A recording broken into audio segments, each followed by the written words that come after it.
महाभारत का युद्ध विनाशकारी था।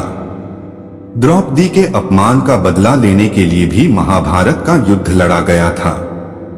रक्षाबंधन का पर्व द्रौपदी और भगवान कृष्ण से जुड़ा हुआ है। इसके पीछे एक रोचक कथा है, आइए जानते हैं। महाभारत काल में जब शिशुपाल का वध करते समय भगवान श्री कृष्ण के उंगली में चोट लग गई। चोट लगते ही भगवान श्री कृष्ण की उंगली से रक्त की धारा बहने लगी। यह दृश्य देख द्रौपदी ने तुरंत अपनी साड़ी के पल्लू को फाड़कर भगवान श्री कृष्ण उंगली पर बांध दी, जिससे रक्त बहना बंद हो गया।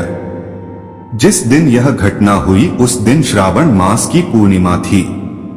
कहते हैं तभी से रक्षाबंधन के पर्व को मनाने की परंपरा आरंभ हुई।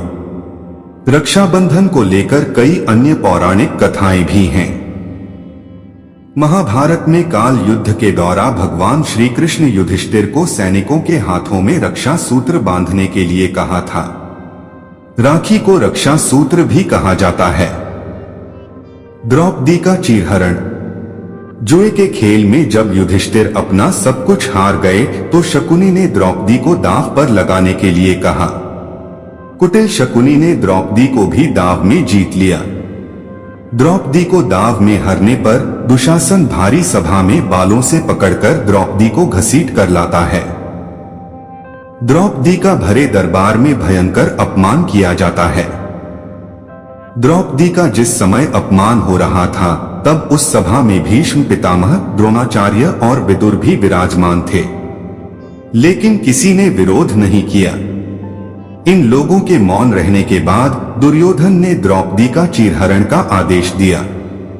तब द्रौपदी ने रोते हुए अपनी आंखों को बंद किया और भगवान श्री कृष्ण को याद किया।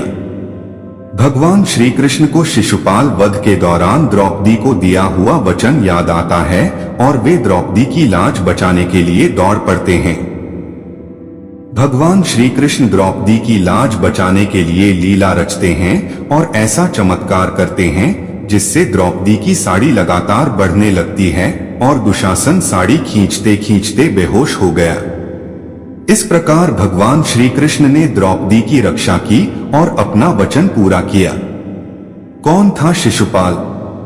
शिशुपाल रिश्ते में भगवान श्री कृष्ण का भाई था।